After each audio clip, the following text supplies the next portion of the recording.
अस्सलाम वालेकुम students, welcome to lecture number 85 of CMA CAF 08। बिस्मिल्लाह पढ़ लें, दुरूद शरीफ पढ़ लें।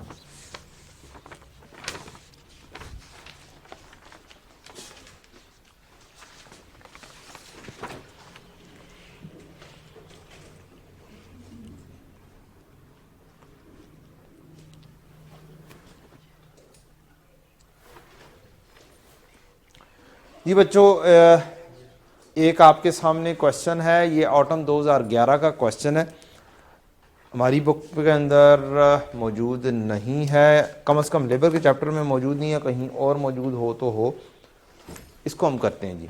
Mister Lark works as a machinist on a machine running 54 hours a week. Following information pertains to his last week's work on the machine. Total hours worked 51 hours. Overtime included in totals hours worked. Include है totals hour worked के अंदर। Means हमारे जो normal hours हैं वो कितने होंगे? 47। Normal hours 51 में से 4 निकाल देंगे तो 47 होंगे। Idle time due to machine breakdown 3 hours. Basic hourly wage rate 25 रुपए। The overtime is paid at basic rate plus 45%। Requirement calculate the total wage paid to mister Lark, allocating it between direct and indirect labour. Also give the reasons for such allocation. ले जी, इसको करने के मुख्तलिफ तरीके हो सकते हैं। मुख्तलिफ तरीके क्या हो सकते हैं? डायरेक्ट वेज लहदा निकालें, इनडायरेक्ट लहदा निकाल लें और टोटल कर दें। टोटल निकाल लें, उसमें से डायरेक्ट माइनस कर दें। टोटल निकाल लें, उनमें उसमें से इनडायरेक्ट माइनस कर दें तो दूसरी आ जाएगी। ठीक, तो हम करते हैं टोटल वेज निकाल लेते हैं इसकी। हमने सीखा था कि हम बेसिक को कर लेंगे और फिर ओवर टाइम की क्या निकाल लेंगे? प्रीमियम निकाल लेंगे। क्या निकाल लेंगे? ओवर टाइम का प्रीमियम निकाल लेंगे। ये ज्यादा अच्छे तरीके से हो जाएगा। तो हम बेसिक पे या बेसिक वेज वो निकाल लेते हैं। टोटल 51 आवर्स हैं, जिसमें क्या चीज शामिल है? टोटल्स आवर्स शामिल है। तो ये टोटल आवर्स को ही हम ले लेते हैं। 51 आवर्स को ही लेके ये काम तो किया ना इसका भी, बेसिक वेज तो इसकी भी देनी है, इनटू ₹25। ये बेसिक वेज आ जाएगी। फिर इसके बाद हम ले लेंगे over time premium. Over time premium, over time घंटे कितने काम किया? सिर्फ 4 घंटे। प्रीमियम में सिर्फ इजाफी लेते हैं हम। 4 आवर्स इंटू 25 का कितने परसेंट? 45% इंटू 0.45। ये हमारी वर्किंग आ जाएगी प्रीमियम की। पहले का आंसर दें जी। 1275 और ओवर टाइम प्रीमियम 45। उसके बाद एक आएगा हमारे पास idle time. Totals arc work लिखा हुआ है, पेड नहीं लिखा हुआ। पेमेंट तो आइडल टाइम की भी करनी है ना। आइडल टाइम के बारे में कहता है idle time due to machine breakdown 3 घंटे हुआ है। तो 3 घंटे के भी तो पैसे निकालने हैं ना।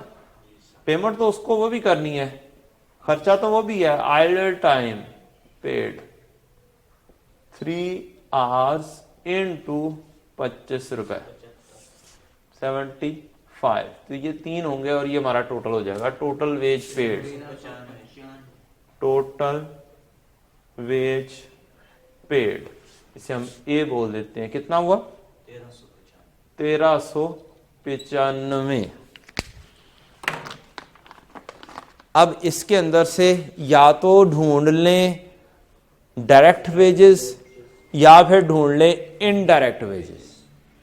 वो आपका दूसरी चीज भी आप निकाल सकते हैं। हमने कल लेक्चर में डिस्कस किया था जो ओवर टाइम प्रीमियम होता है वो इनडायरेक्ट होता है। उसको क्या कंसीडर किया जाता है? इनडायरेक्ट कंसीडर किया जाता है। रीजन ये है कि हम क्योंकि उसने रीजनिंग भी पूछी हुई है ना, ओवर टाइम प्रीमियम की रीजनिंग ये है कि क्या ये टाइम बाद में भी लगाया जा सकता था? जी बिल्कुल लगाया जा सकता था।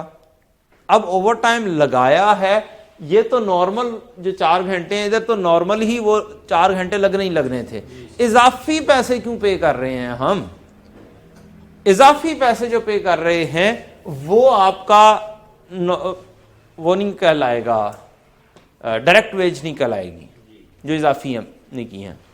तो यहां से अगर हम देखें आइडल टाइम विला बैठा रहा, ये भी बचाया जा सकता था। तो ये भी इनडायरेक्ट, ये भी इनडायरेक्ट होगा। या तो इनडायरेक्ट की वर्किंग कर दें और डायरेक्ट निकाल दें, या सादा सा काम करें, डायरेक्ट पकड़ें और इनडायरेक्ट आपका निकल आएगा। तो डायरेक्ट वेजेस बी है, इसको हम बोल देते हैं बी। इधर भी बी लिख दिया है, इधर भी बी उठा लिया, 1275। बस इतना सा बताया ही आपने कि एग्जामिनर को पता चल गया कि ये बी ही डायरेक्ट है जो इसने ले रहा है। इसको क्या कर दें, लेस कर दें, तो C is equal to A minus B indirect wage. कितना हो जाएगा? 1395 से में से 1275 निकाल दें, 120। लें जनाब, क्वेश्चन हो गया आपका। अब लिखने के अंदाज मुख्तलिफ हो सकते हैं। एग्जामिनर ने किस तरीके से लिखा हुआ है मैंने वो आपके साथ शेयर कर दिया हुआ है, वो भी आंसर आपके सामने मौजूद आ जाएगा पेज के ऊपर। और चूंकि ये मैं खुद पिक कर रहा था, मुझे इसके एग्जामिनर कमेंट भी मिल गए, मैंने इसके एग्जामिनर कमेंट भी साथ लिख दिए हुए हैं, ऐड कर दिए हुए हैं। और ये ऑटम 11 का क्वेश्चन नंबर 2 उसका बी पार्ट है। तो मैंने कमेंट तो ए पार्ट के भी उठा लिए हुए हैं, तो आपने सिर्फ बी पार्ट पढ़ेंगे तो आपको क्लैरिफाई हो जाएगा। रीजन फॉर एलोकेशन क्या लिखी है? Normal wage paid for the production will be charge to production. ठीक, reason for allocation, the portion of the overtime wage which is paid in excess of normal wage should be charged to indirect labor as।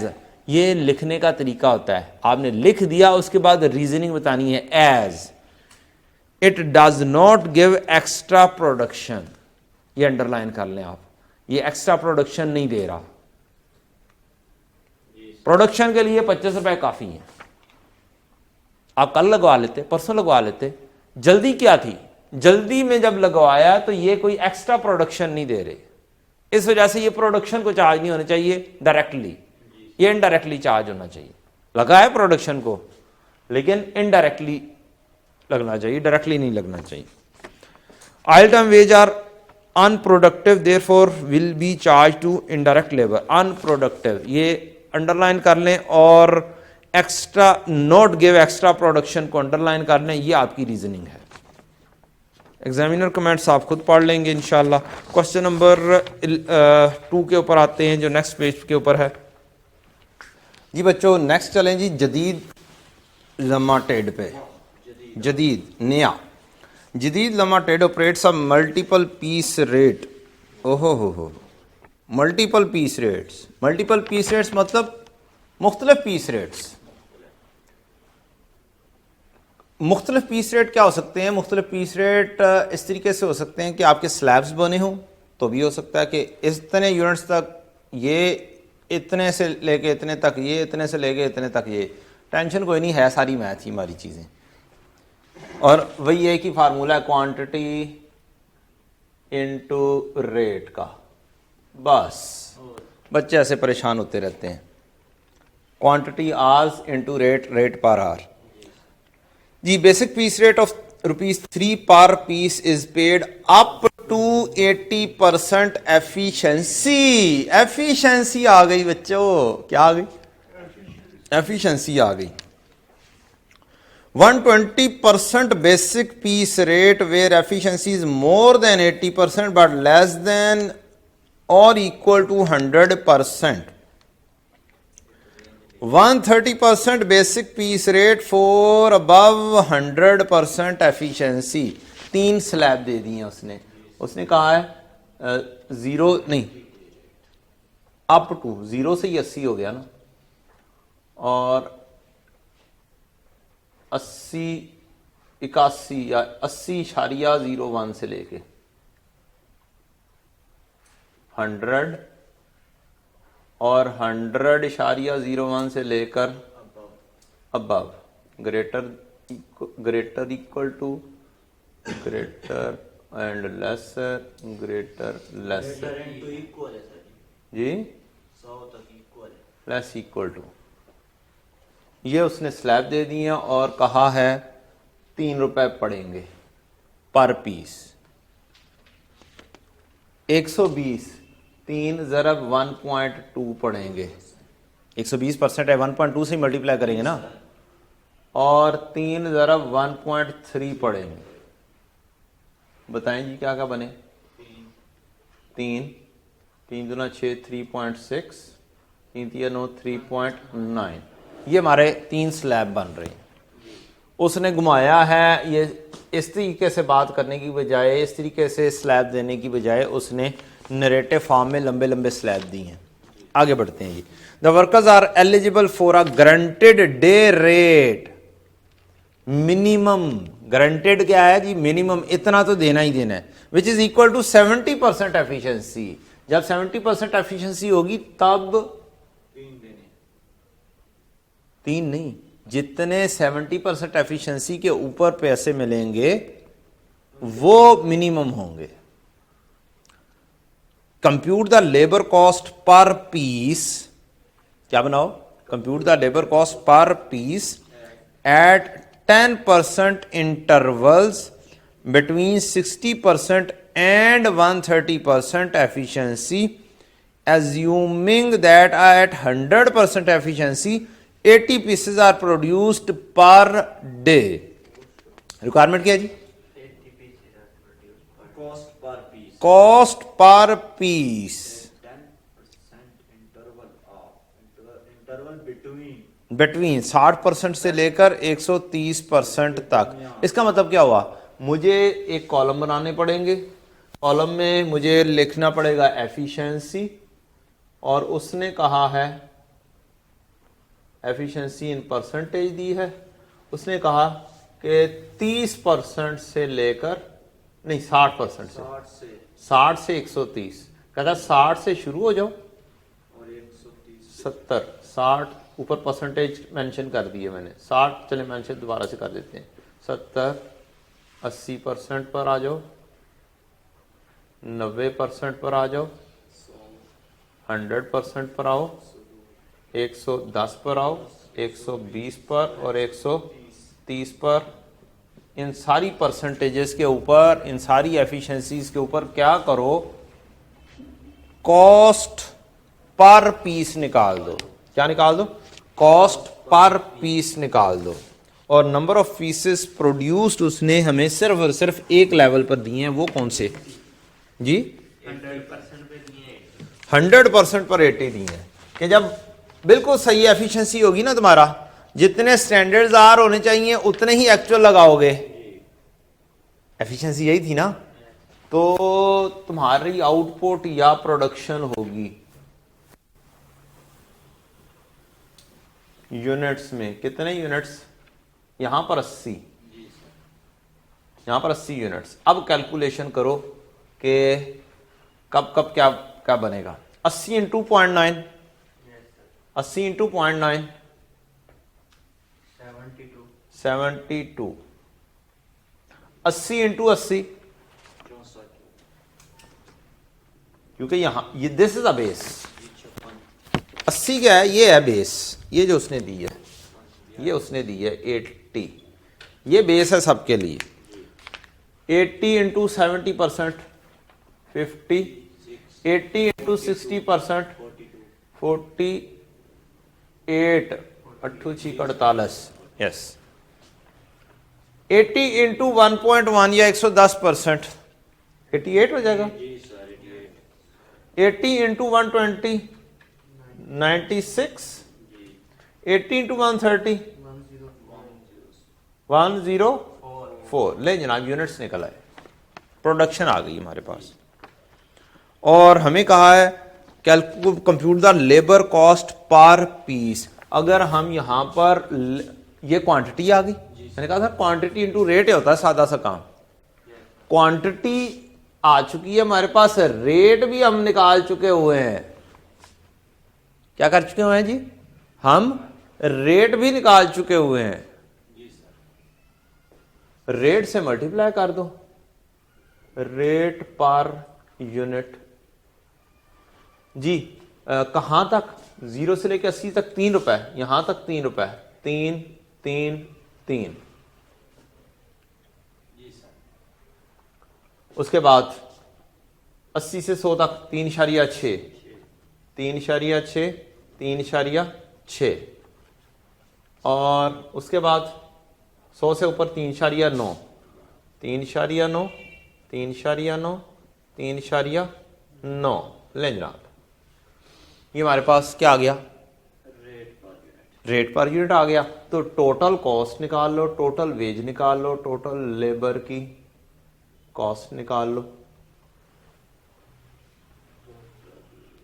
Total cost निकाल लेंगे तो divide कर देंगे number of unit से, तो हमारे पास per unit labour cost भी आ जाएगी।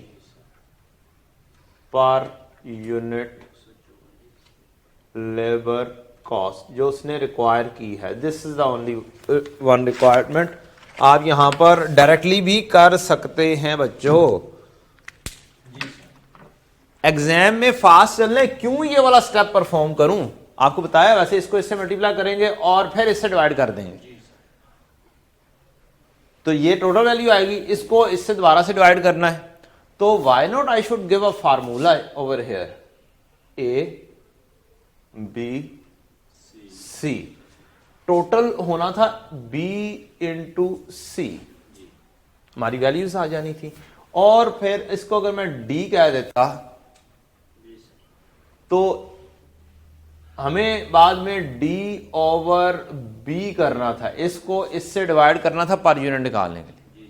तो मैं क्यों ना टाइम थोड़ा सा सेव करूं, मैं डायरेक्टली यहां पर ही फार्मूला अगर लिख दूं कि मुझे बी इंटू सी करना है और डिवाइड कर देना है बी से, तो मेरा पर यूनिट रेट आ जाएगा,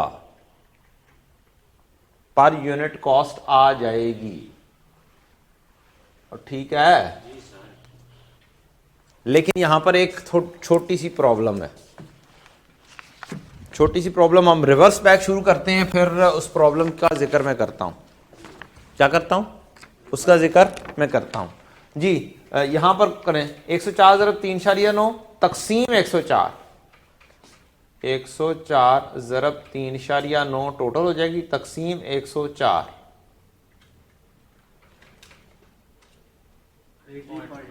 3.9 ही नहीं आ जाएगा? चेक करो, सेम ही आ जाना। और क्या आना है? यही तो आना है, हर एफिशिएंसी पे यही तो आना है, सिवाय एक जगह पर, सिवाय एक जगह पर। एक जगह कौन सी है? एक जगह कौन सी है? ये देखो बच्चों, ये भी ये अल्टीमेटली यहां तक तो आंसर सेम ही आने हैं। ये ऐसे 3.9 ही आएगा आपका, 3.9, 3.9, 3.6, 3.6, 3, लेकिन यहां पर नहीं आएगा। रीजन, उसने कहा है 70% जब लेवल होगा तो वो मिनिमम है। The workers are eligible for a guaranteed day rate which is equal to 70% efficiency. इसका मतलब है ये जो यहां पर होगा ना, ये इन दोनों का मल्टीप्लाई करके ही टोटल आएगा।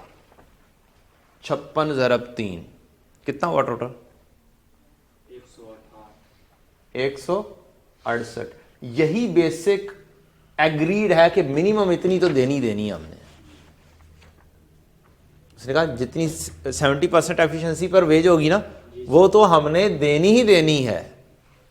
बस यहां पर अब 168 तकसीम 48 करें, 168 इंटू, अब यहां पर ये वाला फार्मूला नहीं चलेगा, यहां पर आप वर्किंग लिख देंगे 168 divided by 48 is equal to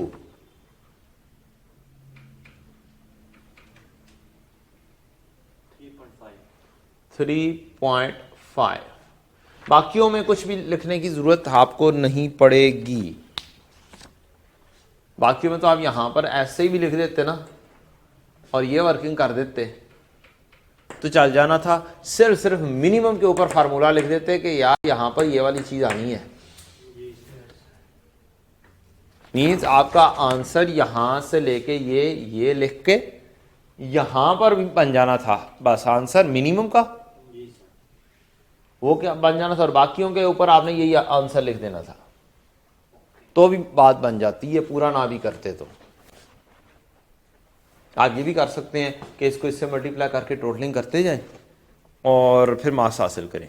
उसने 10 मार्क्स दिए बहुत पुराने ज़माने में, लेकिन स्टूडेंट्स डेफिनेटली काफ़ी क्या हो जाता है, कंफ्यूज हो जाता है। और एग्जामिनर ने आंसर इसका बड़ा लेंथी दिया हुआ है, हालांकि इसका इतना लेंथी आंसर है नहीं। इसका आंसर बस यहाँ से लेके यहाँ तक मैक्सिमम, या फिर यहाँ से लेके यहाँ तक है ये इसके साथ, और इस जगह पर आपका आंसर ये 168 बन divide by 4 is equal to 3.5 बनता है। Any question?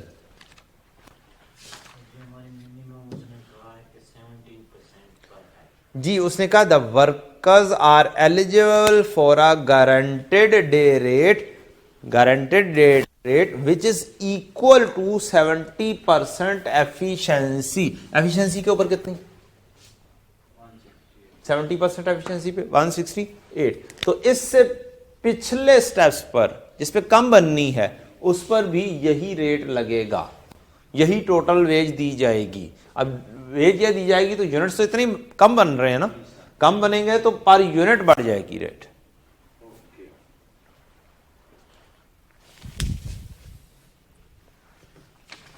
ये हमारे 2 क्वेश्चन थे, इसके एग्जामिनर कमेंट्स भी पढ़ लीजिएगा और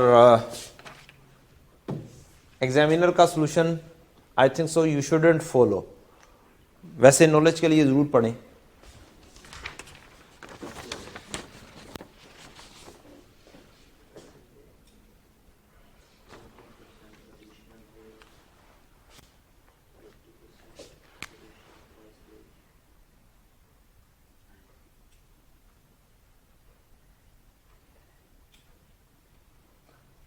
बच्चों जो थोड़े बहुत वेज से रिलेटेड कॉन्सेप्ट थे वो हमने कल सीख लिए। कोई 2-1 पास पेपर छोटे छोटे से आपके सामने लेकर आया, बाकी तो आपने खुद करनी है।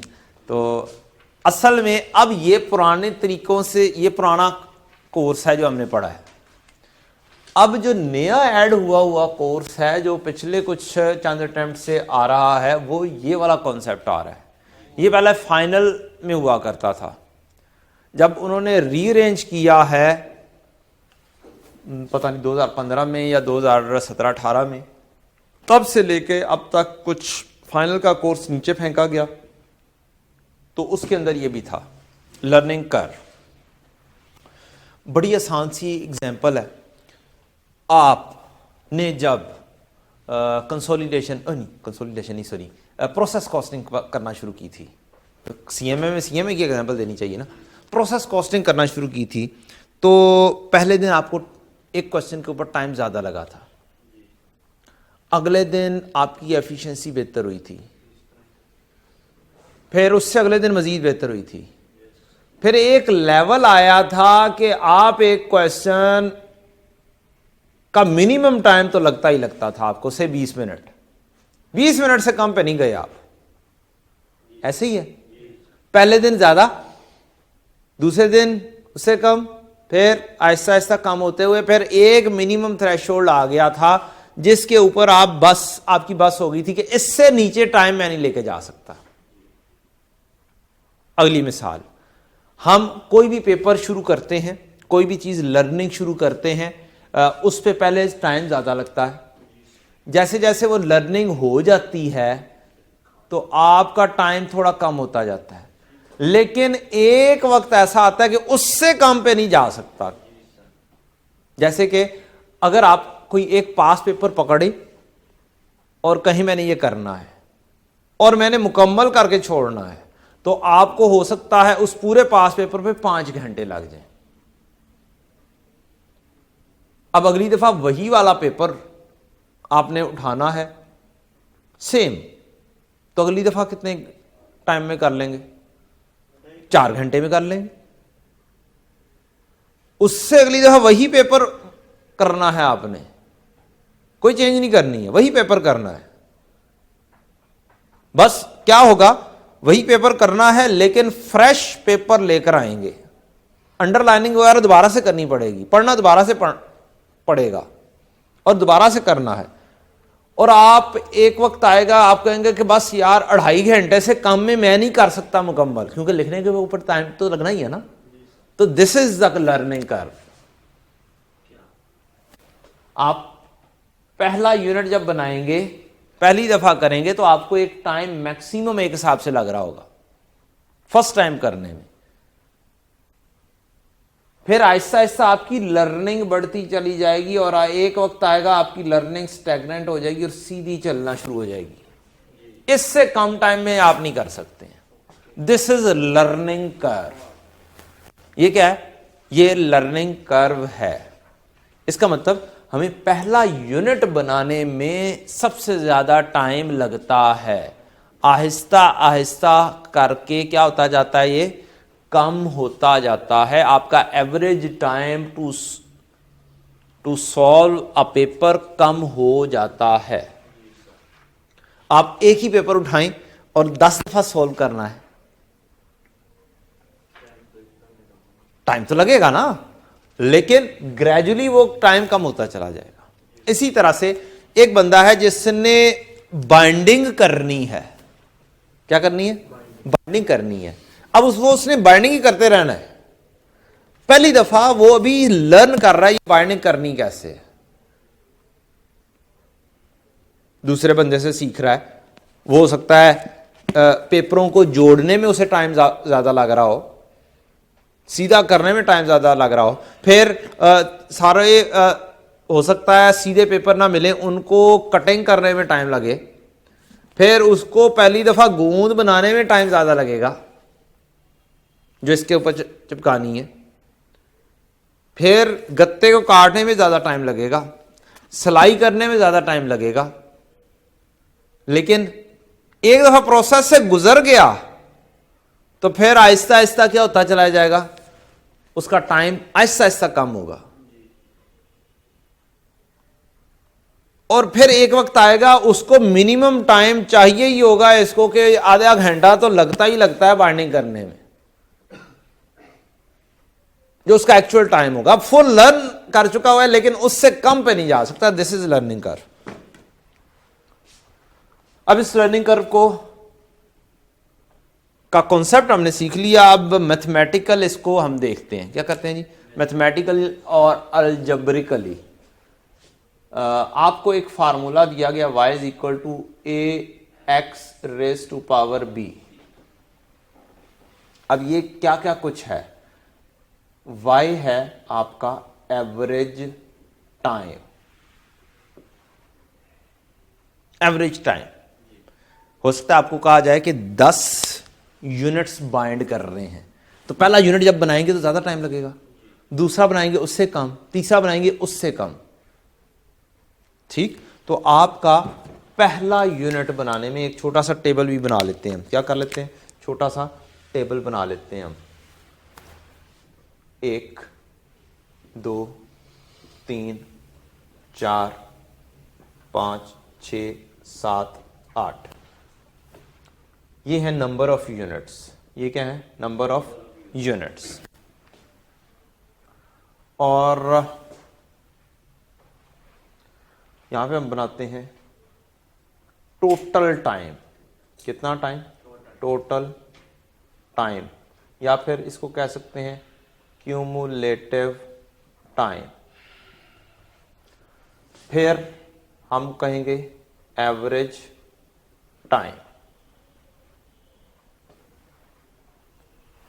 और फिर हम कहेंगे कि लर्निंग इफेक्ट या लर्निंग रेट क्या है।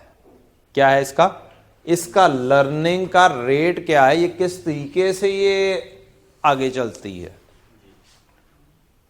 लर्निंग कर्व की परसेंटेज हम कह सकते हैं, या लर्निंग रेट की परसेंटेज।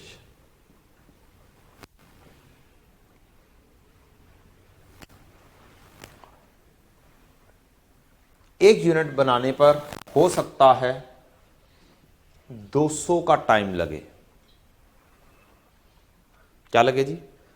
200 घंटे लगें या 200 मिनट लगें, ये उन्होंने एक टाइम दिया। पहला यूनिट बनाने में 200 मिनट दरकार हैं। अब एक एक करके हम चीजों को भी लर्न करते हैं और इसका मतलब भी समझते हैं। वाई क्या है जी? Average time per unit. ये एवरेज टाइम क्यों निकालना है? क्वेश्चन तो ये है, हमें एवरेज टाइम निकालना क्यों है? मुझे एक ऑर्डर आ जाता है 50 यूनिट्स का, तो क्या जो मैंने अभी बात की है, क्या मेरा जो पहला यूनिट मैंने बनाकर देखा उसमें 200 मिनट लगे हैं, क्या 50 के 50 यूनिट्स में 200 मिनट लगने? ऐसा नहीं है, क्योंकि वो लर्न कर जाएंगे। आपका लेबर क्या कर जाएगी? लर्न कर जाएगी कि क्या चीज कैसे कैसे किस किस स्टेप्स के तहत होनी है। एक दफा लर्निंग होगी तो अगला यूनिट उससे कम टाइम में बनेगा, फिर उससे अगला उससे कम में बनेगा। तो ये है average time per unit to produce X number of units.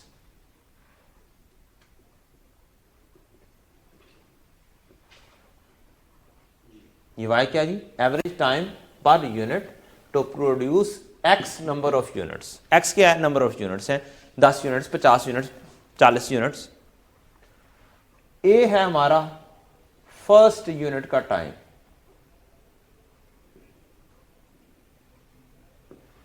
घंटों में हो, मिनट्स में हो, आप कन्वर्ट कर सकते हैं। डिपेंड करता है कि रेट आपको क्या चाहिए, पर आवर चाहिए, पर मिनट चाहिए।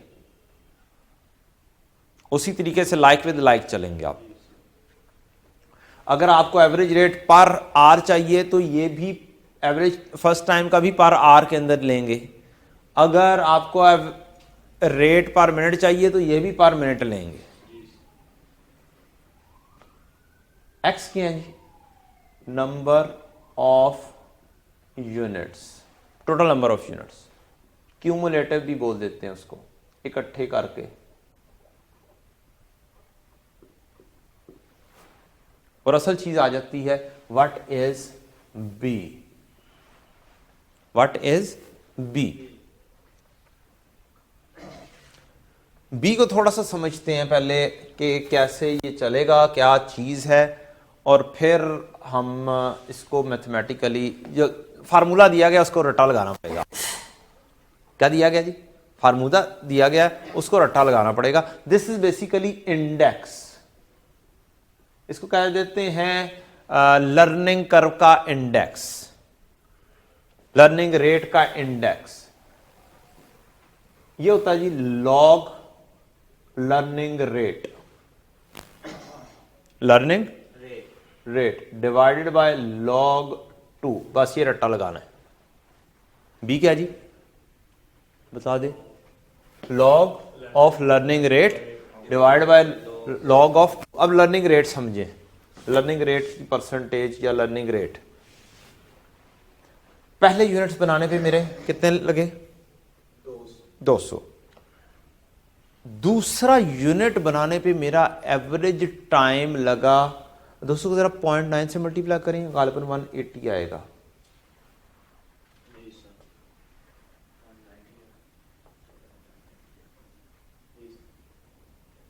नाइन्टी से मल्टीप्लाई किया, हाँ 90% से मल्टीप्लाई किया। अब टोटल 180 को 2 से मल्टीप्लाई कर दे, इधर 200 ही लगा। 18 दूना 36, 360 मिनट लगे। ये क्या कहता है? कहता है आपने इफेक्ट को देखना है कब ये डबल हो जाता है। पहला स्टेप इसका ये है, पहला स्टेप डबल होने का, कि एक यूनिट बनाएं तो अगर उसके डबल यूनिट्स बनाएं तो एवरेज टाइम कितना लगता है, और फिर परसेंटेज आप निकाल सकते हैं। 180 divided by 200 is equal to 0.9। तो ये आपका लर्निंग का इफेक्ट है, अपनी प्रोडक्शन को एग्जैक्टली डबल करना पिछले स्टेप से। क्या करना? तो कितना टाइम लगेगा? क्या करनी है? Exactly double. अब अगर 2 यूनिट्स बनाते हैं तो 2 का डबल कितना होगा? 2 का डबल कितना होगा? तो मेरा दूसरा स्टेप क्या होगा? 4 के ऊपर जाएगा।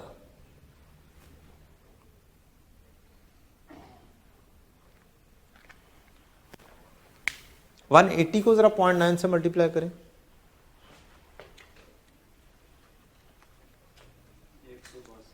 162। ये चौथे के ऊपर होगी, तीसरे के ऊपर हो सकता है कुछ और आ रही हो, 170 आ रही हो से, या 172 आ रही हो तीसरा यूनिट्स बनाने के ऊपर।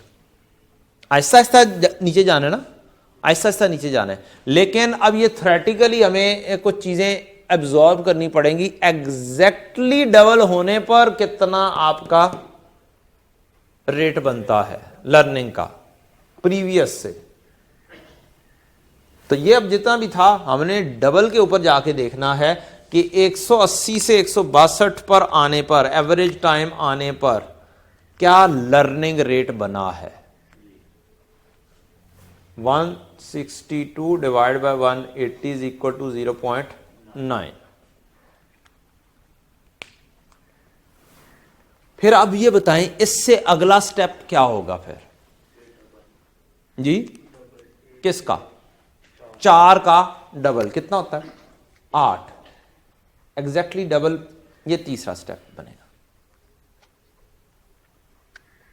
क्या बनेगा जी? ये मेरा तीसरा स्टेप बनेगा। दरमियान में मेरी लर्निंग डेफिनेटली जो जितना भी टाइम लगता रहा है, 162 से 8 यूनिट एवरेज आने पर, अब ये 4 यूनिट्स बनाने पे कितना टाइम लग रहा है? 162 × 4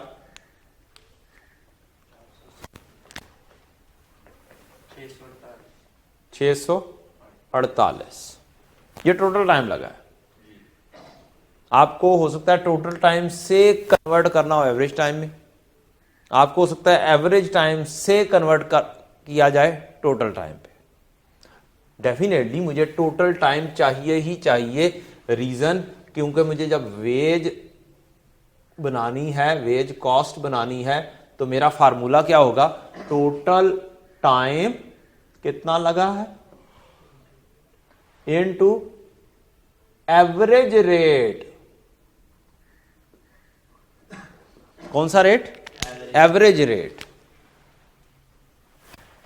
रेट व्हाट्सएवर जो भी हो, एवरेज टाइम के जरिए आप रेट लगा लें, टोटल टाइम इनटू रेट। और टोटल टाइम मालूम करने का फार्मूला फिर क्या बनता है?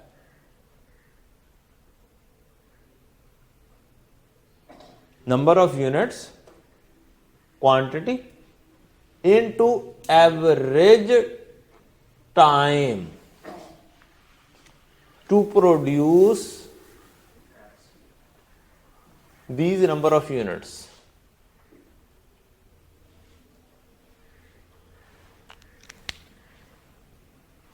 फिर हम पहुंच जाएंगे टोटल टाइम यहां से निकलेगा और टोटल टाइम को रेट से अपना मल्टीप्लाई करेंगे per hour rate per our, उससे मल्टीप्लाई करेंगे, हमें टोटल वेज मिल जाएगी। तो इस वजह से अब ये हमें एवरेज टाइम कैलकुलेट करने के लिए क्या यूज करना पड़ा करेगा? ये, क्योंकि y क्या है? This is average time. ठीक है जी, एवरेज टाइम है।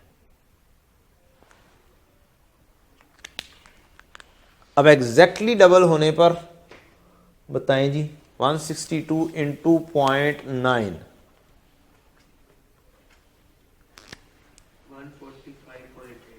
145.8। और ये अगर आप मैथमेटिकली वैसे कैलकुलेट करना हो तो अगर आपको ऐसे रेट्स एवरेज टाइम्स दिए हो तो आपको लर्निंग रेट खुद कैलकुलेट करना पड़ सकता है। 145 divided by 162 is equal to 0.9 या 90%।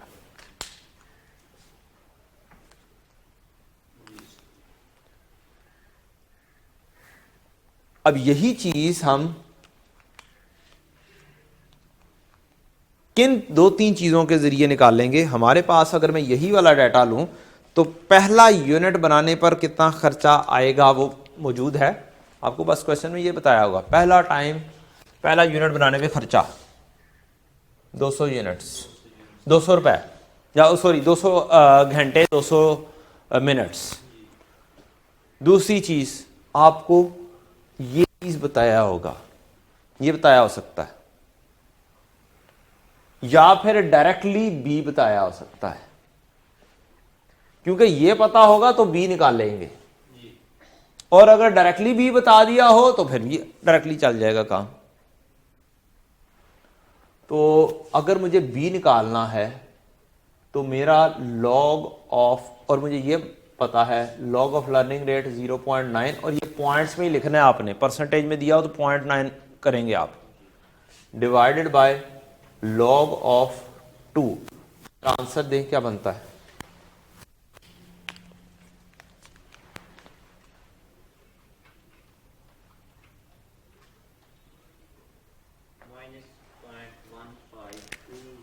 माइनस 0.1520। आगे बस, चलो काफी है, आपके पास कैलकुलेटर मौजूद होगा। माइनस 0.152, ये भी आ गया। अब हम निकालते हैं average time to produce 8 units. Average time to produce 8 units कितना होगा, y इज इक्वल टू पहला unit A X B, y average time a है 200, यूनिट्स हैं 8, raise to power b directly भी ऐसे लिख सकते हैं, डिवाइडेड बाय लॉग ऑफ 2। ये डायरेक्टली आपको आंसर दे देगा एवरेज टाइम का, इज इक्वल टू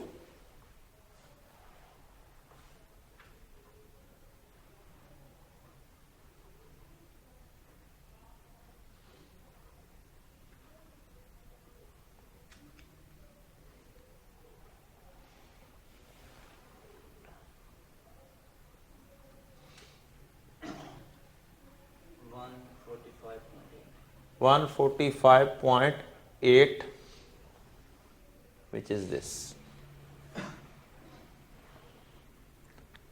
अब ये एग्जैक्टली डबल के ऊपर नहीं बताया करेगा, ये आपको 7वें यूनिट के ऊपर भी बताएगा कि कितना एवरेज टाइम लगा हुआ है। ठीक, पहले लेकिन अपने आप को जरा सा सेटिस्फाइड करते हैं 8 यूनिट्स पर। अब चौथे यूनिट्स पर भी अब चेक करते हैं, क्या ये 162 मिनट आता है। 4 यूनिट्स के ऊपर चेक करते हैं जी, 200 इंटू 4, पहले यूनिट पर 200, 4 यूनिट्स पर क्या लगेगा, लॉग ऑफ ऊपर टॉप पे भी लिख सकते हैं और पावर में 0.152 भी कह सकते हैं, जो आपने निकाला है माइनस के साथ 0.152। आंसर लेंगे 162, 4 यूनिट्स बनाने पर ये एवरेज टाइम बन रहा है। क्लियर हुई जी? थोड़ी थोड़ी एवरेज टाइम ही बताएगा, ये बस एवरेज टाइम बताएगा, ये हमें एग्जैक्टली एवरेज टाइम बताएगा और कुछ भी नहीं बताएगा। लर्निंग कर्व का मकसद यही है कि ये आपको क्या बताती है, एवरेज टाइम।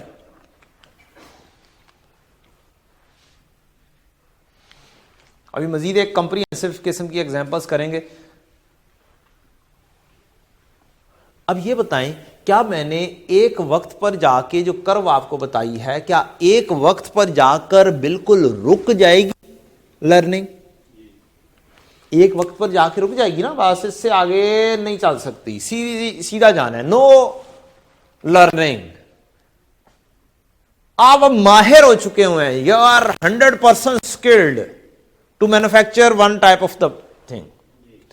और ये असल में अप्लाई होती कहां पर है, जहां पर आपको एक यूनिक किस्म की का ऑर्डर मिलता है। क्या मिलता है? यूनिक किस्म की चीज आपको बनाने का ऑर्डर मिलता है। वो आप बनाने में पहले फर्स्ट टाइम बनाने में टाइम ज्यादा लगाते हैं, और फिर वो आपको कंटिन्यूसली या तो वही ऑर्डर ही आपको करना होता है, समटाइम्स सेम चीज को देख के कोई दूसरा बंदा भी कह देता है यार मुझे भी बना दो, कह सकता है ना। एक यूनिक किस्म की आपने टेबल बनाई, वो बन के इतनी खूबसूरत लगी कि आपने वो 10 टेबल्स बनानी थी और वो पड़ी हुई देख के एक बंदा और गुजरा, उसने कहा यार ये कितने की है। आपने उसको अब अगला एस्टिमेशन करके टाइम देना है, एस्टिमेशन करनी पड़ेगी आपको कि आपको पढ़ कितने में रही है, क्योंकि पहली दफा बनाने में आपको लर्निंग का इफेक्ट भी पड़ा है, अगली दफा नहीं पड़ेगा। You can give some low rate to the next customer. पहले कस्टमर को हो सकता है आपको ज्यादा रेट देना पड़े, क्योंकि आपका स्टार्ट क्या था, लर्न करने का था। अब अगर आप लर्न कर चुके हुए हैं 100% और मजीद आगे लर्निंग चल रही है, हो सकता है यहां पर आपको ऑर्डर मिले, स्टिल लर्निंग चल रही है, हो सकता है आपको यहां पर ही मिले ऑर्डर जब लर्निंग कंप्लीट हो चुकी हुई है।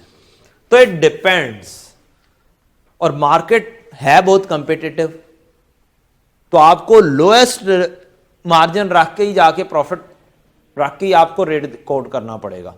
तो ये डिसीजन मेकिंग में भी ये काम बड़ा इस्तेमाल होगा, जब हमें प्राइस कोटिंग करनी पड़ेगी कि हम मिनिमम प्राइस क्या कोट कर दें। कभी वो कहेगा कि आपकी लर्निंग कर्व यहां पे पहुंच चुकी है, कभी कहेगा लर्निंग यहां पर है, कभी कहेगा लर्न अब पूरा हो गया है। तो फिर आप बताओ कि क्या कॉस्ट पड़ी है, क्या कॉस्ट पड़ी है, तो कितना मार्जिन रखना है, और उस मार्जिन को रख के आप बिड करो। It depends. तो अगर मैं आपसे पूछूं कि छठा यूनिट बनाने पर कितना टाइम लगेगा, can you work out for that? बताएं। अब मैंने यहां पर नहीं लिखा हुआ, क्योंकि लर्निंग कर्व जो इफेक्ट बताता है एग्जैक्टली डबल होने का बताता है, एग्जैक्टली डबल यूनिट्स के ऊपर। अच्छा ये बताओ 8 के बाद अगला स्टेप कौन सा होगा? 16 के बाद अगला स्टेप 32 के बाद अगला स्टेप 64 के बाद अगला स्टेप 128 के अगला स्टेप 256 से अगला स्टेप 612। क्या कैलकुलेशन है भाई की, पहले से कैलकुलेशन करके बैठा हुआ है। Good, well done. तो ये स्टेप्स होंगे आपके डबल, और एक स्टेप आएगा जब आपका लर्निंग क्या हो जाएगी, रुक जाएगी। वो कैसे निकालनी है वो भी अभी हम सीखेंगे इंशाल्लाह। जनाब सिर्फ मुझे 6 यूनिट्स बनाने पर निकालवा दें, फिर हम क्वेश्चन के ऊपर मूव करेंगे। जी 6 यूनिट्स बनाने पर, 6th यूनिट बनाने पर हमारा एवरेज टाइम क्या आएगा? ये था 4th यूनिट बनाने पर।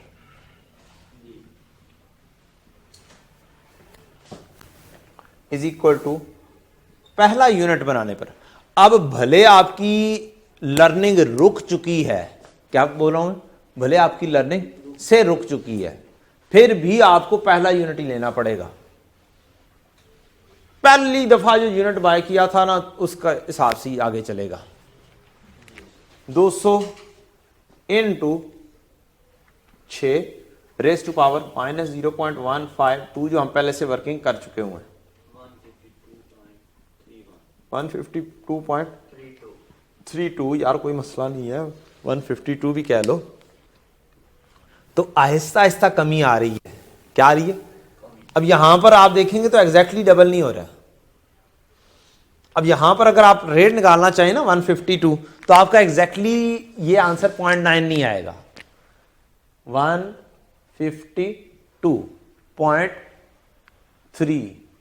अगर मैं यहां पर रेट निकालना चाहूं तो एग्जैक्टली चूंकि डबल नहीं हुई इस वजह से एग्जैक्टली 0.9 आंसर नहीं आना चाहिए है। डिवाइड बाय 162, इससे पिछला स्टेप आंसर दें जी 0.94। तो सेम आंसर नहीं आएगा, एग्जैक्टली डबल के ऊपर सेम आंसर बनेगा, सेम कर्व बनेगी, सेम रेट बनेगा। ये डबल नहीं है, ये डबल प्रोडक्शन नहीं है पिछले स्टेप से।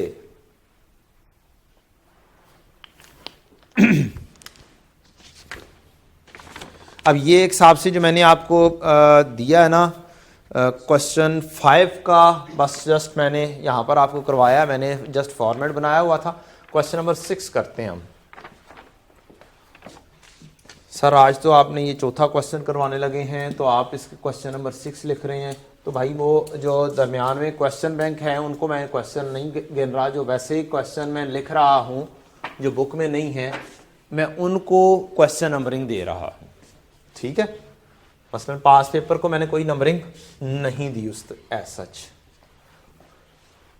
मैं भी इस सिलसिले में ना लर्निंग कर्व से मुस्तफीद हो रहा हूँ कि आपको कौन सा वे आउट ज़्यादा बेहतर रहता है नोट्स के अंदर।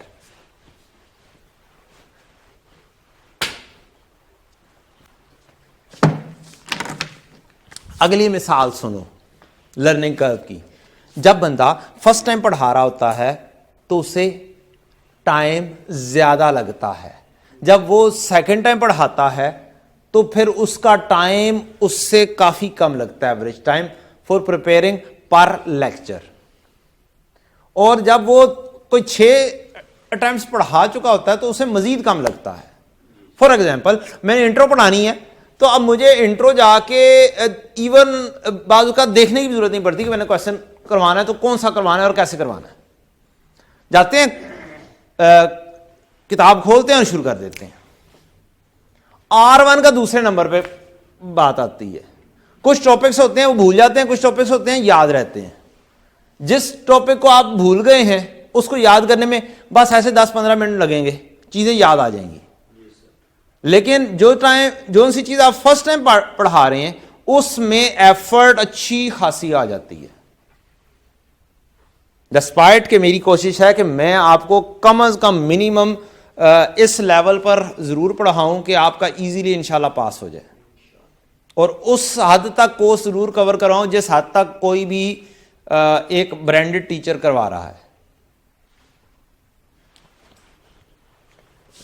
चलें जनाब, question number 6, standard cost cost of a special product ZZ as prepared by OIC limited is direct material 100 kg लगना है एट ₹50, लेबर 300 आवर्स लगने हैं for the first unit at the rate of ₹100 per hour.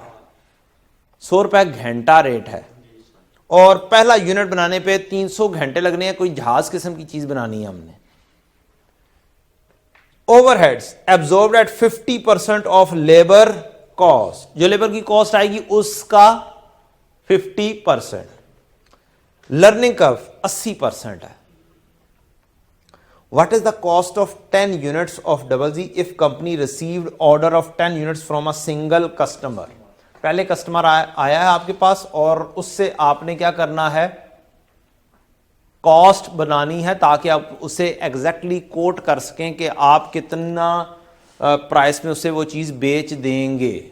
So we need the cost. Cost के अंदर 3 चीजें आती हैं, material, labour और ओवरहेड्स, और उन तीनों का डाटा आपके पास अवेलेबल है। यूनिट्स कितने बनानी है? 10। यूनिट्स कितने बनाने हैं? 10। तो हम क्या करेंगे, पहले पार्ट के अंदर 3 चीजें बस ये लिखेंगे, डायरेक्ट मटेरियल, क्वेश्चन नंबर 6 है जी, क्वेश्चन नंबर 6 का ए पार्ट, डायरेक्ट मटेरियल लिखेंगे, डायरेक्ट लेबर लिखेंगे और ओवर हेड्स लिखेंगे। मटेरियल कितना लगना है जी? 10 यूनिट्स पर। क्वांटिटी इंटू रेट, ऐसे ही है। क्वांटिटी कितनी लगनी है एक यूनिट बनाने में? मटेरियल 100 kg लगना है। कॉस्ट कार्ड है, standard cost card per unit 100 kg एक यूनिट बनाने पे लगने हैं। कितने लगने हैं? 100 kg एक यूनिट बनाने में लगने हैं। तो 10 यूनिट्स बनाने में कितने केजी लग जाएंगे? 100, 10 अरब 100, 10 क्वांटिटी यूनिट्स और 100 kg, टोटल 1000 kg। और हर केजी पड़ता कितने में? 50 रुपए में, ₹50। जी बताएं जी।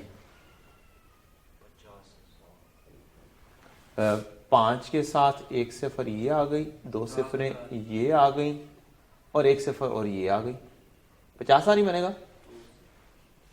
बताएं जी। अच्छा जी, डायरेक्ट लेबर कैसे कैलकुलेट होगी? हमें क्वांटिटी नहीं पता, हमें नंबर ऑफ आवर्स नहीं पता कि ये 10 यूनिट्स बनेंगे तो सही, इन पर कितने घंटे लगने हैं टोटल। हाँ मुझे ये पता है कि इसका रेट क्या है पर आवर। पर आवर कितना है जी? 100 पर आवर। 100 पर आवर है ना, ₹100 per hour.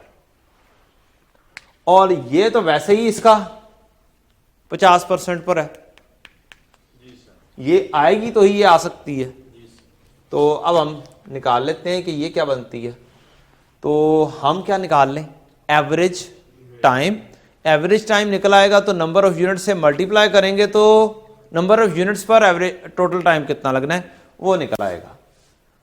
Total time for 10 units चाहिए, उसमें 10 यूनिट्स इनटू एवरेज टाइम चाहिए। और एवरेज टाइम हमें मालूम करने के लिए y इज इक्वल टू, पहले यूनिट बनाने पर कितना खर्चा हुआ, वो कितना टाइम लगा? 300 आवर्स लगे, इनटू कितने यूनिट्स बनाने का एवरेज टाइम चाहिए? 10 यूनिट्स बनाने का, raise to power log of 0.8 learning rate divide by log of 2, ये इसकी पावर है। आप इसको अलग से भी निकाल सकते हैं b को, और डायरेक्टली भी क्वेश्चन के अंदर फिट कर सकते हैं, आंसर में फिट कर सकते हैं। 10 की रेज टू पावर है ये।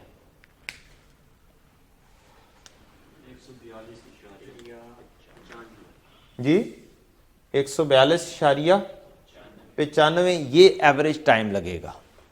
तो एवरेज टाइम हम यहां पर फिट कर देंगे तो हमारा टोटल टाइम आ जाएगा 142.95। तो हमारा बन जाएगा 1429.5, ऐसे ही है। 1430 कह लें ज्यादा से ज्यादा, इक्वल टू 1430 घंटे।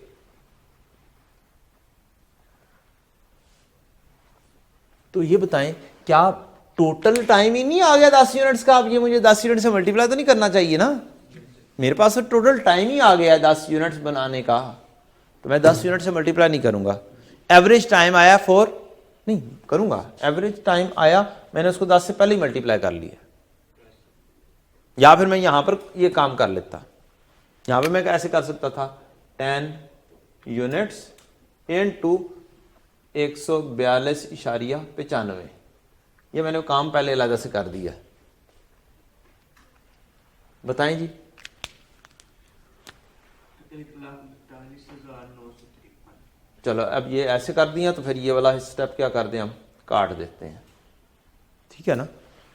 14295 14,295 बन गया। इसका आधा कर दें 50%, 14,295 ज़रब 1,42,952। 9 कर यार, क्या करें? एक सिफर और, अच्छा 2 सिफर इन डालनी है, 1,42,950 या 952 तकसीम 2 कर दें या 0.5 से मल्टीप्लाई कर दें, ओवरहेड्स आ जाएंगे 50% पर।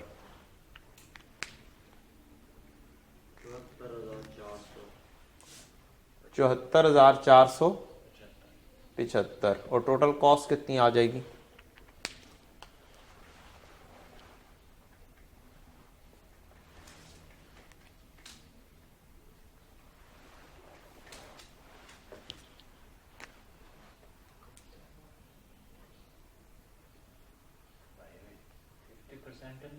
जी इसका 50% पर नहीं अब्जॉर्ब हो रहा, इसने क्या लिखा हुआ जी, overhead absorbed at 50% of labour cost. 71,475। 71,475, 1,42,950 का आधा 71,475 और टोटल कर दें तो 425 ले जरा। पहला पार्ट हो गया।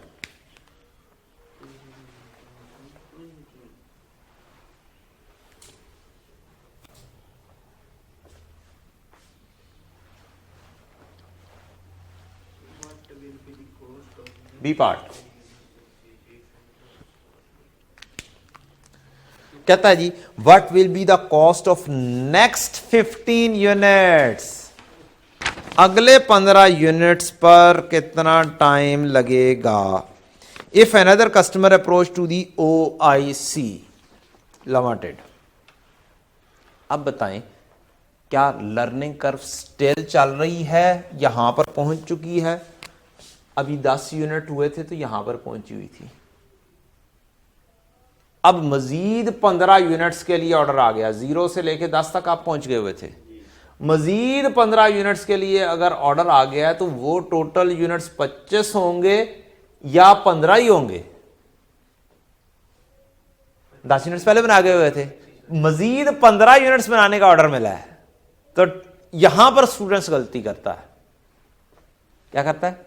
यहां पर स्टूडेंट्स गलती करता है। अब टाइम अगले 15 यूनिट्स बनाने के लिए आपको 25 यूनिट्स पर जाना पड़ेगा। हम क्या करेंगे, हमें यही चाहिए ना, डायरेक्ट मटेरियल, डायरेक्ट लेबर और ओवरहेड्स। ये तो 15 यूनिट्स के ऊपर सेम है। 15 यूनिट्स, एक यूनिट बनाने पर 100 kg लगते हैं इंटू ₹50। इसमें तो कोई मसला नहीं है, इसमें तो कोई लर्निंग नहीं है ना। यूनिट्स में तो उतना ही मटेरियल लगना है जितना लगना है। 75,000। लेकिन डायरेक्ट लेबर के अंदर अब 15 यूनिट्स हैं, लेकिन एवरेज टाइम निकालने के लिए हमें एक काम करना पड़ेगा। क्या निकालने के लिए? एवरेज टाइम निकालने के लिए फॉर 15 यूनिट्स। ये 15 यूनिट्स कौन से वाले हैं? ये 15 यूनिट्स अगर हमने यहां से शुरू किया है तो हम 0, 1, 2, 3, 4, 5, 6, 7, 8, 9, 10 पर पहुंच चुके हैं और आगे आपको अब चलना है 15 यूनिट्स। मींस 11, 12, 13 और 25।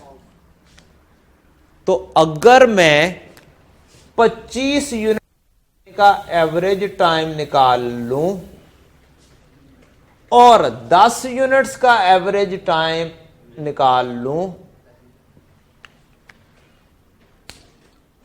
और मैं टोटल टाइम फिर 25 यूनिट्स का निकाल के 10 यूनिट्स का निकाल के दोनों का डिफरेंस लूंगा तो फिर मुझे 15 यूनिट्स का टाइम मिलेगा।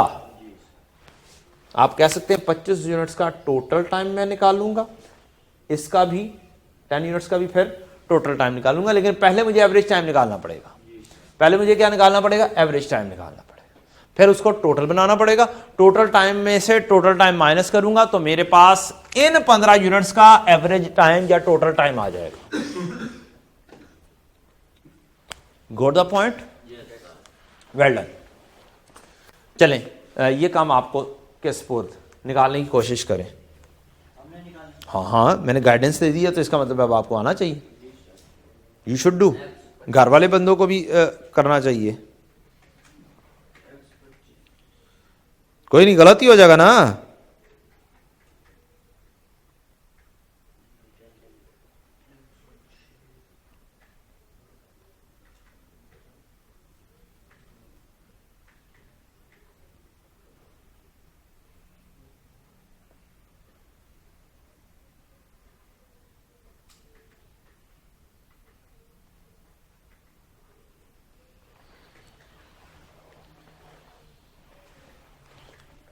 एवरेज टाइम या फिर टोटल टाइम ही निकाल लें, टोटल टाइम।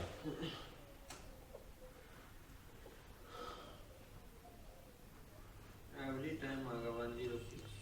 सेकेंड ऑर्डर, जी भाई मैं वो नहीं कर total time for 25 units minus total time for first 10 units, और टाइम आ जाएगा फॉर 15 यूनिट्स, जो कि होंगे 11वें यूनिट से लेके 25th यूनिट तक का time.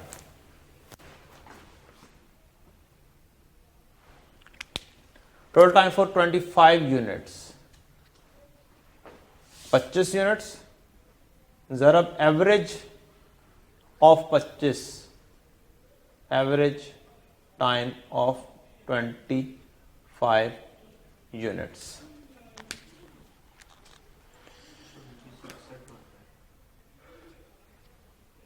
Average time of 25 units जो कि y है इज इक्वल टू, पहले यूनिट बनाने पे कितना टाइम लगा था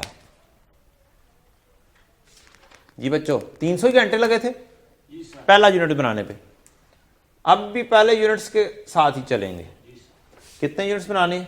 25। लर्निंग इंडेक्स क्या मालूम कर चुके हुए हैं? log 0.8 divide by log 2 minus 0.3219। -0.3219। ये इसका आंसर ऑलरेडी आ चुका हुआ है, -0.3219 log of 0.8 divide by log of 2 जो कि है b। जी बताएं जी कितना टाइम लगा हुआ है? एवरेज टाइम सर ये आ रहा है 106.44। और दूसरा मुझे चाहिए एवरेज टाइम फॉर 10 यूनिट्स वो लास्ट निकाल दो फॉर फर्स्ट 10 यूनिट्स। वो क्या निकाल चुके हैं हम? 142.95 ये हम निकाल चुके हुए हैं ऑलरेडी। तो हमने ये लिया। अब ये भी तो हो सकता है ना कि आपको क्वेश्चन ही सर ये मिला हो, ये मिला ही ना हो, तो आपको इसका मतलब ये भी परफॉर्म करना पड़ेगा। तो 142.95 आप ले लेंगे 10 यूनिट्स का, फर्स्ट 10 यूनिट्स इन टू 142.95, ये आपका बन जाएगा 1429.5 घंटे। और 25 यूनिट्स का एवरेज टाइम ऑफ 25 यूनिट्स कितना निकला है? 106.44। टोटल कितना हो गया? 26 ये मैंने इसकी वैल्यू लिखी है 2661। ए और इसको अगर मैं कह दूं ए है और ये कह दूं बी है, तो ए माइनस बी कितना आ जाएगा? 15 यूनिट्स पे कितना टाइम लगेगा?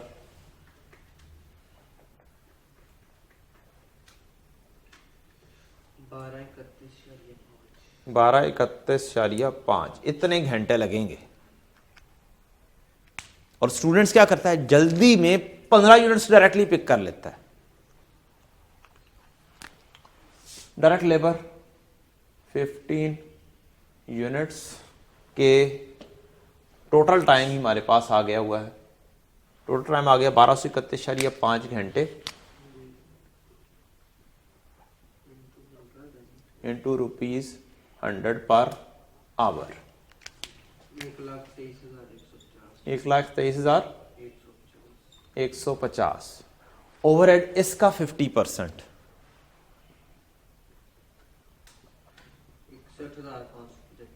61,575 टोटल।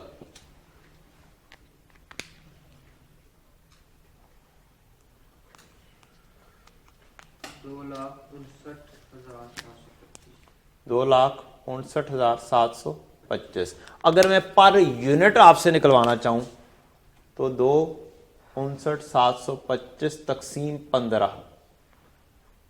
Per unit.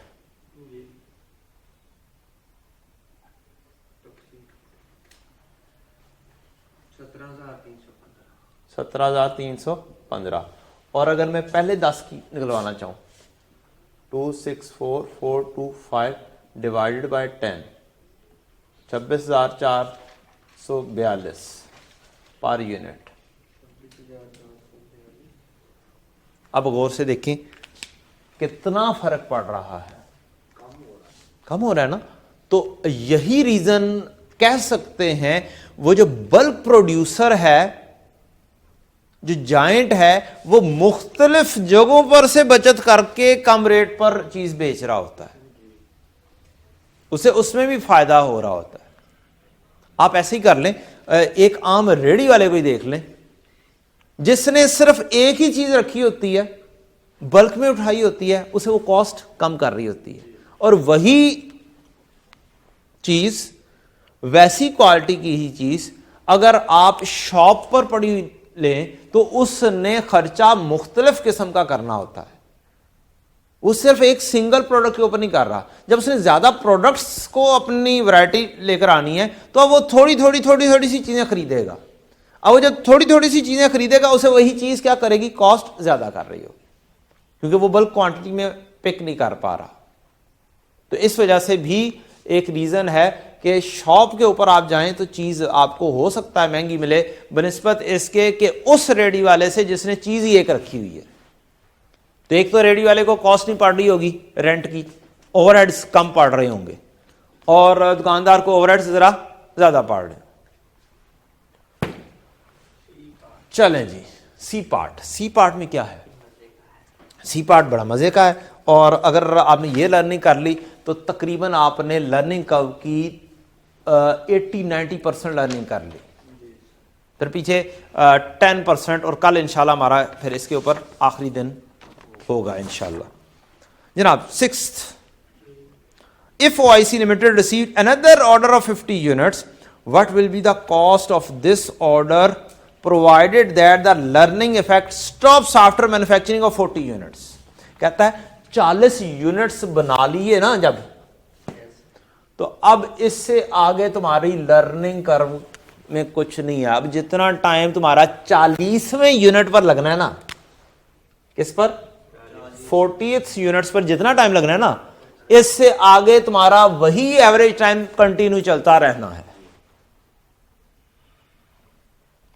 बात क्लियर हो रही है? जितना 40वें यूनिट्स पर टाइम लगना है, तो इससे आगे वही टाइम कंटिन्यू चलता रहना है। अब अगर सेम टाइम चलता रहना है तो फिर इसका मतलब मुझे 40वें यूनिट का एवरेज टाइम चाहिए होगा। किसका? सिर्फ और सिर्फ 40वें। यार ये वाला काम आपने अभी भी किया है, आपने यहां पर 2 स्टेप्स में 15 यूनिट्स का काम किया है। अब अगर सिर्फ 40वें का करना है तो 40वें में और उससे पिछले में गैप देख लो।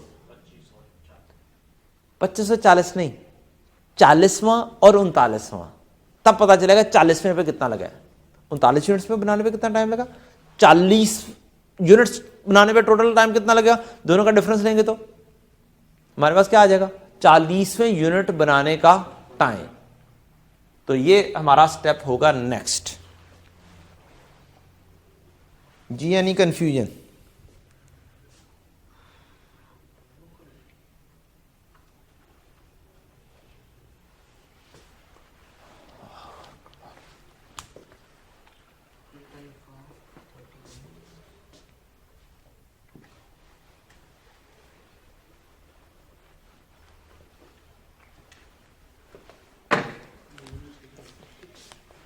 अच्छा बच्चों, अब क्या करना है, पार्ट सी। पार्ट सी के अंदर सिचुएशन, कितने यूनिट्स अब बनाने हैं, 50 यूनिट्स बनाने हैं। मटेरियल का कोई मसला नहीं है, वो 50 यूनिट्स ही आपने बनाने हैं। इनटू एक यूनिट पर 100 केजी ही लगना है, और 1 केजी आपको 50 रुपए पर केजी में ही मिलना है।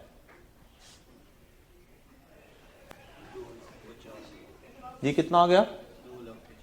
9,50,000, 2,50,000 रुपया।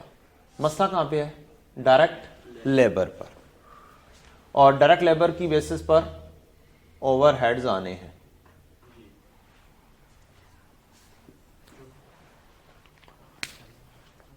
टोटल कितने यूनिट्स का ऑर्डर मिला है? 50। अब सिचुएशन क्या है? सिचुएशन ये है कि 0 से 10 आ चुके हैं, 10 से 25 तक भी 15 यूनिट्स बना चुके हैं। अब कितने यूनिट्स का ऑर्डर मिला है? 50 यूनिट्स का। अब कितने यूनिट्स का ऑर्डर मिला है? 50 यूनिट्स का ऑर्डर मिला है। तो यहां से 50 यूनिट शुरू होने, यानी कि 25 से लेके 75 तक का ऑर्डर मिला है आपको। बात क्लियर हुई? तो फिर इसका मतलब है आपको 2-3 स्टेप्स में यह काम करना है।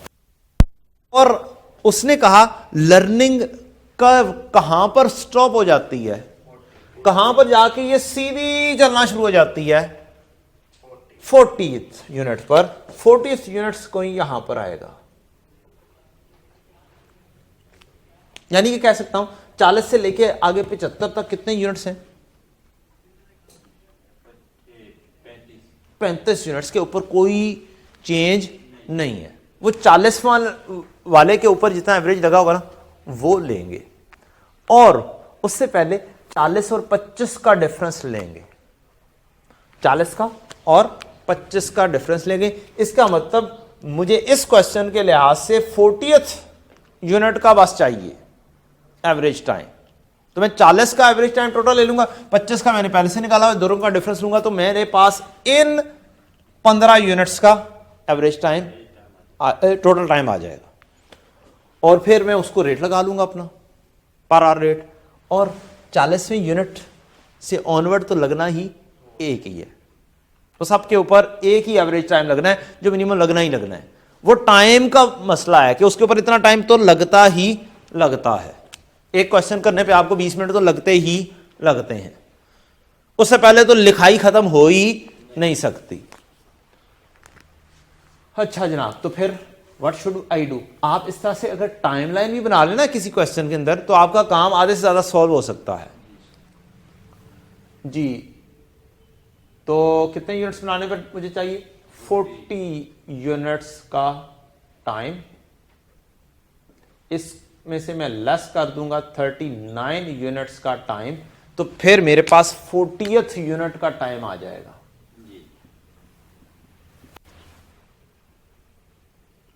ठीक, तो एवरेज टाइम मींस मुझे 40 यूनिट्स बनाने हैं, इसको एवरेज टाइम से मल्टीप्लाई करना है एवरेज टाइम से, और एवरेज टाइम आता है मेरे पास पहला यूनिट।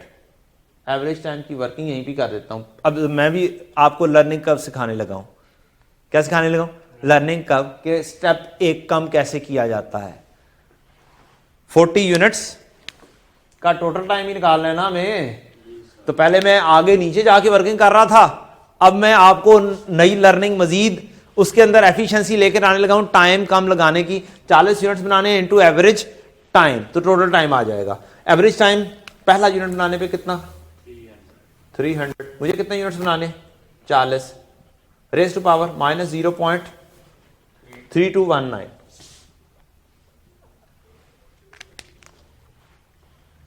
इससे पिछला स्टेप, मुझे कितने यूनिट्स बनाने? 39 यूनिट का एवरेज टाइम, वो कितना बनेगा? 300 into 39 raise to power minus 0.3219।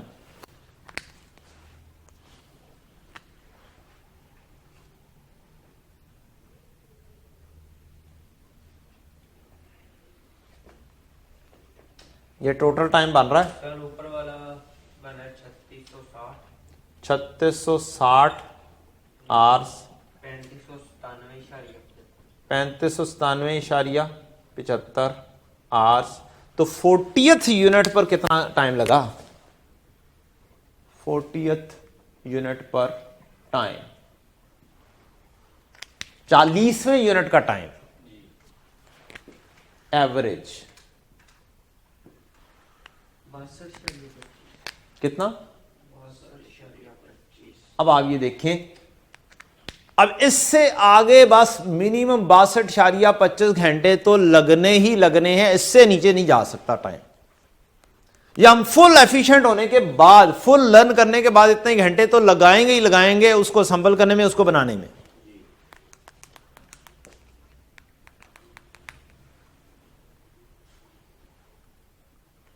तो अब मुझे इस 25वें यूनिट से लेकर 40वें यूनिट तक जाना है।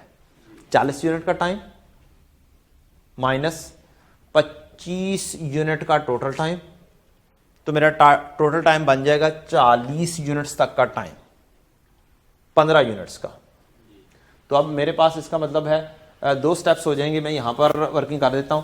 25 यूनिट से लेकर 40th यूनिट तक का टाइम, कितने यूनिट्स बनने इसमें? 15 यूनिट्स। 26, 27, 28, 25 भी नहीं, 26 से शुरू हो गए। 26, 27, 28, 29, 30, 31, 32, 33, 34, 35, 36, 37, 38, 39, 40, 15 यूनिट्स बने ना। 15 यूनिट्स का टाइम टोटल कितना हुआ? कैसे बनेगा? 40 यूनिट्स का टाइम टोटल माइनस 25 यूनिट्स का टाइम, क्योंकि 25 यूनिट्स तो पहले से बना चुके हुए हैं। तो 40 यूनिट्स का टाइम कितना बनाया हमने? ये 3660,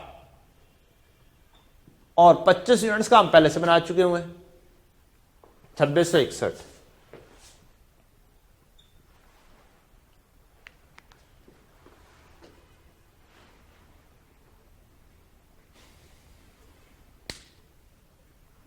कितना हुआ?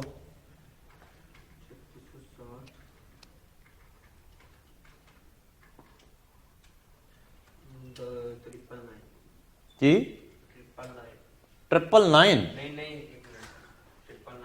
हाँ 14,985। ये क्या है? टाइम, अभी तो टाइम चाहिए मुझे। 999 टोटल 999 घंटे। उधर रेट तो ऊपर लगाएंगे, अभी तो आज निकाल रहे हैं हम। उसके बाद चाहिए मुझे 40 यूनिट से ऑनवर्ड, 41 से लेकर 75 तक कितने यूनिट्स बने? 35 यूनिट्स इनटू एवरेज टाइम ये निकाला है 40वें यूनिट का। इसके बाद तो हर एक के ऊपर ये लगना ना, इनटू 62.25 घंटे। तो टोटल घंटे कितने हो गए इसके? 35 यूनिट्स। कब से लेके कब तक? 41 में लेके 75वें तक 35 यूनिट बने ना? बोलो 35 यूनिट बनेंगे। हर एक के ऊपर कितना टाइम लग रहा है? 62 बच्चे से इससे नीचे आगे ये आपकी रुक चुकी हुई है, लर्निंग रुक चुकी हुई है। अब आइए सीधी चलती रहनी है कि मिनिमम टाइम तो इतना लगना ही लगना है। ये इधर टाइम आता है, इधर क्या आता है जी? टाइम आ रहा है, और इधर यूनिट्स आ रहे हैं, और इधर यूनिट्स आ रहे हैं।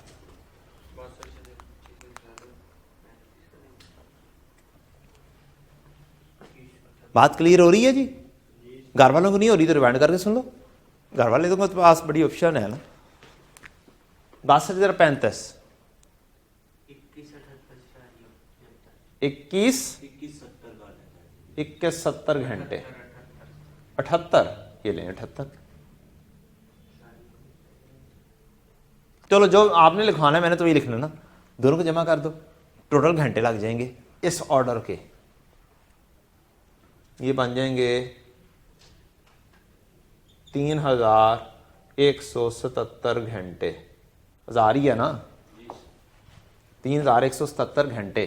तो अब हमारे टोटल 50 यूनिट्स के 3177 घंटे हमने बना लिए हैं, और रेट हमारा था 100 रुपए घंटा।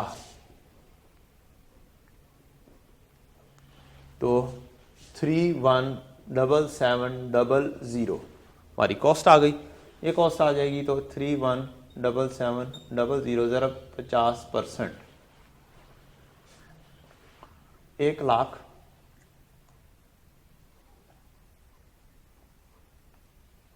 8,000 समथिंग 350 या 1,09,350 कितना, इसका आधा कर देना। सर जी 1,17,700 है क्या ये टोटल 3,17,700, ये वाला 700 है सर, तो ये बन गया 3,17,700, 850 हो जाएगा शायद, 1,08,850 8,850